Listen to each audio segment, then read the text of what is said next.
It was so fun. It's a lot more fun than I had expected it to be. That's one of the things that I think Pink Floyd is known for is the visuals and what the cover bands or the tribute bands do with it. It was really in the spirit. It's really fun.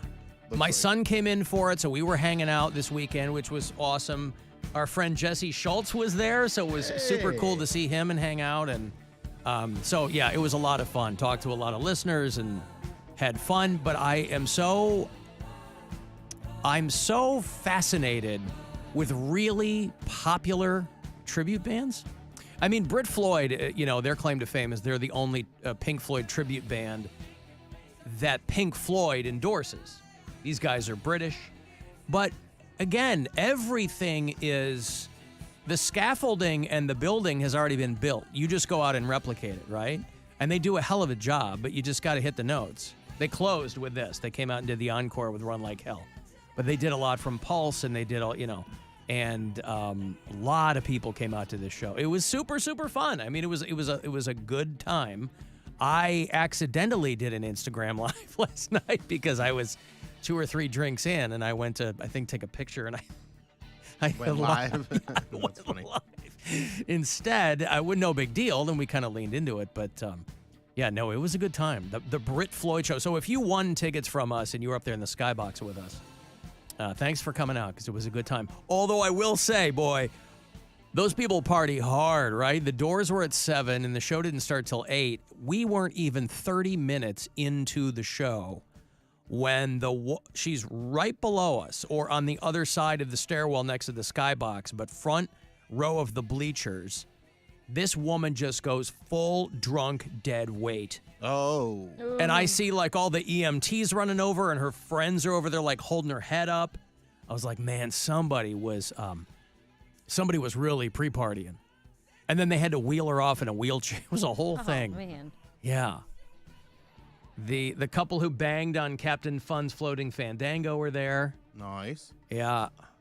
And again, a Pink Floyd crowd. There was some younger fans there. My son was there. He loves Pink Floyd. Gesundheit. My daughter's a big Pink Floyd fan, my older daughter. But most of that crowd, you are playing to a crowd that's sitting there like you're giving a TED Talk. So, a couple of standing ovations, things like that. But it was a really good, and Jacobs Pavilion is just a great venue. The city's right there. You're on the river. Intermittently you'll get giant punches to the face of rank river smell. And I like that because it, let's say you were at a show that maybe wasn't enthralling you as much as another one might. It keeps you awake to get like a whiff in the face of rotten fish. And cell phones are never going to be the same as lighters, by the way. There's just no way around that. It's a casualty of the modern age. Is people at concerts, a lot easier to hold up their cell phones. You don't light lighters anymore. And I guess that's good. Nothing says good time like open flame. But it's not the same. Somebody texted me and said, I sent Mary $27 and I didn't get the notification that she went live, so now I feel like Dustin. Oh, man. I sent out a Mary notification. Dustin, I didn't see any of your bonus hole. I put it all over my Instagram. I was like, hey, tomorrow, hey, 20 minutes, hey. And then I sent out the notification that I was live. I did all of that. Yeah. That guy, well, I appreciate it. Lots of people enjoyed your money. You got to pay attention. There's only so many things you can do. David Njoku from your Cleveland Browns is going to be in here in about an hour. We'll have a few minutes of his time. He's a busy dude, but he's doing the inaugural David Njoku Celebrity Softball Game that's going to be out in Eastlake on June 8th. That's where the Lake County Captains play, I think, out there at the whatchamacallit park. It's like Classic Auto Park or something like that. And so we'll talk to him about that. A lot of teammates going to be playing with him. A lot of people from TV and social media. I saw an old lady in the mix. Nice. I want to ask him about that. An old lady gets out there and plays some softball. Yeah. Good week of guests, though. Actor Daniel Stern is going to be on tomorrow. Comedian Paul Scheer is going to be on Thursday. Our friend Ian Bagg is here on Friday. Mary Santora is in the room on Friday. Whoop, whoop. Actor Viggo Mortensen is going to be on the show next week. So a lot of interesting people coming up over the next 7 to 10 days. I'm going to be out on the east side tonight. Oh, what's tonight? Doing some more bartending. A celebrity bartending gig? They call it a guest bartender. But we know what it is. It's the same thing. It's garage bar. So if you couldn't make it out to the one before, you can make it out tonight if you're on the east side. You're now like, again, come to the east side. Come to the east side. Here we are. Is it settled with Mary, or are you worried that you're going to draw her ire again for being a celebrity? You always care what I do. Yeah, of course you do. You Come on. criticize everything I do. I know you try not to care, but you do. That's fine. It's whatever. The last time he did this, you thought that it was, I don't know what you thought. You thought that it was silly. I thought he wasn't going to like it. I thought that this would have been the absolute last thing in the world that Bill would have chosen to do. It turns out he really took to it. Because he doesn't like crowds or people or interacting.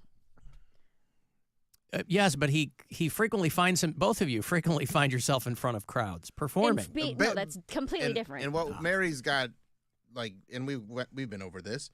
There was a time when I was very anti all this stuff, but after COVID and just in the past couple of years, I'm way more you want to hang out with people and go out with people and be in but again, it has to be things that I want to be at. Right. And when I'm at a thing that I want to be at, like Friday night, out singing karaoke with my friends. Had a great time doing that. Saturday, doing the drink puppet with a bunch of people at another bar. Super fun. Doing this tonight, starting at 7 o'clock at Garage Bar in Do you Willoughby. bring the drink puppet out with you and then just people come over? No, that was for a specific event that I was. I see. I was asked to bring it for. You've become drink puppet guy. Yeah, just for. It was. Yeah, it was. Because you have one. I have one, Yeah. so people that know were like, "Hey, bring this. We'll give you some free drinks." And I'm like, Hey, works for me. It's paying for itself. What did you sing on Friday night? I just went Weezer. Say It Ain't So. Okay. But then my girlfriend sang, and she's saying, she's a great singer, and she's saying Give Me One Reason by Tracy Chapman, and just killed it so hard. She was so good. Good for her. Aren't they re-dropping the Blue album? There's a 30th anniversary edition that's coming out. Yeah. As she's singing, Tommy was there, and she goes, I think I love your girlfriend. So that's all working just as I planned. No, I'm kidding. Well, listen, if on karaoke night, you do want a good mix of people that really don't know what they're doing and people who can sing. Mm-hmm. Yeah. It was, but everybody sang along with my song, so it did a lot of, relieved a lot of the heavy lifting of a song that isn't really even that hard to sing. And then there was a guy there's two mics at the bar, and he jumped on the other mic, and I was, hey, get out of here. This is my song. This is my time to shine. And he's like, oh, I'm sorry, man. I was just... My time to shine. And then I go, no, man, I'm kidding. I was going to say that. I don't care at all. If anybody considers karaoke their time to shine, they're taking it too seriously. I just wanted to make him feel weird for a second, and he did. And then then we were singing back to back, and we had a great time. So it was very fun. And then tonight, celebrity bartending at Garage Bar in Willoughby, and there's a theme. It's supposed to be Austin Powers type, because basically the bar manager there wanted to dress like a fembot. So I was like, fine by me. I don't have any Austin Powers gear, so I'm just going to wear what I'm wearing. But if you want to dress like a fembot, I'm all for it, because hot girl. Well, I think it would be great to dress like that, but have no discernible theme. Right. Just have people go, what's happening here? And they go, what do you mean? Nothing. Just give me a Jameson and ginger. Can do. I've got to give you some money here. No, I want to give it to you. I don't have to. I want to. Last week for these keywords, by the way, before we go off for the Memorial Day weekend. So listen to each and every one of them, and there's still time, plenty of time for you to win. $1,000 right here from the Buzzard Bookie. Good luck. This is your chance to bet with the Buzzard Bookie and win $1,000 now. Enter this nationwide keyword at WMMS.com. Check. That's check. Enter it now at WMMS.com.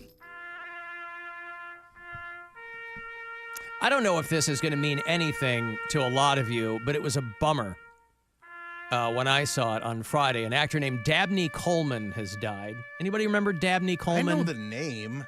He was an old guy. He was 92. Yeah. This was a guy where anytime they needed a curmudgeon, even when he was a younger actor, they would get Dabney Coleman. He was in Tootsie with Dustin Hoffman. He was in a lot of TV shows. He was the boss in 9 to 5 for people who go back to that movie with Jane Fonda. I recognize and Lily Tomlin. War Games. recognize War him Games, from yeah. that, yeah. Yep. Anytime you saw Dabney Coleman, you were like, this is going to be good. He's Tom Hanks' dad, and You've Got Mail, Yeah. and yeah. Okay, yeah, I've seen He was him on in a lot of Boardwalk Empire things. and Ray Donovan, and yeah, he was on all these shows. Very, very prolific actor, and he's one of those guys that obviously you're not sitting around thinking about Dabney Coleman, but I was like, oh, that's a bummer. That guy was like really good when you'd see him and stuff. He's very good at playing a boss or someone in Yes. charge that's just a little stuffy. Yeah. I feel like he was in Project X. Remember that? Not the sci-fi thing from a few years ago, but The house party one? Yeah, not that one. That was like 10 years ago. The one with when Matthew Broderick and like the robot monkey. Oh. Remember that Project X? I feel don't. like Dabney Coleman was in that, but maybe not. Oh. Helen Hunt was the woman. Dragnet. That was good. Dragnet, yeah. Yeah, Dabney Coleman. It was a bummer. Hey, the Guardians sweep the Twins this weekend, by the way. That's pretty cool. Yeah, they did, didn't they? And then the Mets are in town tonight. Former Indian Francisco Lindor, who apparently didn't cotton to people calling him Frankie here in Cleveland. But he's with the Mets now, and I imagine he will be met with rapturous applause tonight, right? That's a safe bet. Back in the friendly confines? That's what I'm hoping. I hope everybody shows him some love. You can't blame a guy for going and getting a $400 million contract Of or course whatever not. he got. Like, Yeah. That's a lot of money. Yeah. Well, It's tough to say, no, I'll take a $200 million pay cut. also, I think the issue that some people have with Francisco Lindor is because he's already very wealthy. Of course, he's the heir to the Lindor truffle fortune. I don't believe that's the case. I'm sorry? I don't believe that's the case. Oh, I've been terribly misinformed. Anywho, Mets are in town tonight and tomorrow night. Those are both 6:10 games, so we'll dip a bit early. And then they'll play that afternooner to wrap the season on Wednesday. And then the Guardians hit the road again. So Guardians, Mets tonight, 6:10 on your FM home for Cleveland Guardians baseball. 100.7 WMMS. Alan, what if Mary starts making more money with bonus hole than her sister makes on OnlyFans? I don't think that would be With just the possible. regulation holes. What? I don't think that's possible. I'm not going to make any money off the game unless people started sending me hundreds of dollars worth of tips. Right. But Hey, they are thanks for that. sending you money. They're sending me money to put into the game. Right. So that is not money I am keeping. I mean, I think a couple people sent me like $5. Hey, go get a coffee. Here's $10. You know what I mean? Stuff like that. But Go get a coffee. Got to stay hydrated for bonus Right. hole. But We don't want you nobody- passing out. yeah, I'm not going to make. I'm not making money on this. This is not something. It's just a very dumb thing to do. That's all. It's so stupid. And I think I said that 150 times during the live stream where I was just like, this is the dumbest thing anybody's ever done. And I'm having so much fun. And so are you guys. But why say that so frequently? Because it feels so stupid. Like the amount of excitement I'm feeling and that everyone else is feeling when like when the bonus hole hit or when the first Yeah. watch dropped. What's It's dumb about getting exciting. excited? It's just a stupid thing There's to get so excited few about. things in life that are truly exciting that I don't think you should place guardrails on whatever it is, right? Yeah. Because a lot of times excitement is involuntary. Excitement, you can get excited for something that you know is coming, but a lot of other times you're like, this is great. Mm-hmm. Who knew? Who knew? Yeah. Yeah. Bonus hole. Good time. Good time. By the way, just to put this on your radar, because, we do have a lot of, listeners with mailboxes. It is Mailbox Improvement Week. Oh. It runs all this week. And this is when the Postal Service, your mail carrier might not even realize that it's Mailbox Improvement Week. But I'm putting that little bug in your ear. That they go, hey, take a look at your mailbox. Make sure that everything is clean and that everything is whatever. Examine their mailboxes and perhaps improve the appearance. Now, I would never tell you what to paint on a mailbox to improve its appearance, but it is Mailbox Improvement Week. And whatever that might mean to you, you can always say that you are just trying to support your United States Postal Service, right? Somebody had to write up this press release and telling grown men and women how to improve their mailboxes. There's a guy on Instagram that walks around and he kind of does this. but he just roasts stupid mailboxes that he sees and just makes dumb little jokes about it and goes, peas, shrimp. And it's really stupid, but it's really funny. And well, then he's probably all over mailbox improvement. So this week. is like a big week for him to shine. Yeah. So, they do offer suggestions. You can replace loose hinges on your mailbox door. Now, I grew up with a mailbox on a post. But, of course, now on my house, a lot of people just have the mailbox on the house. Some people grow up with mail slots. You're not going to, make sure that you check those hinges. I have to think that mailbox. I miss pound cake. What? You said mail slots and it just made me think of pound cake. M-A-I-L. I know what you meant. Yeah. I'm just saying the words are. Homonyms and such.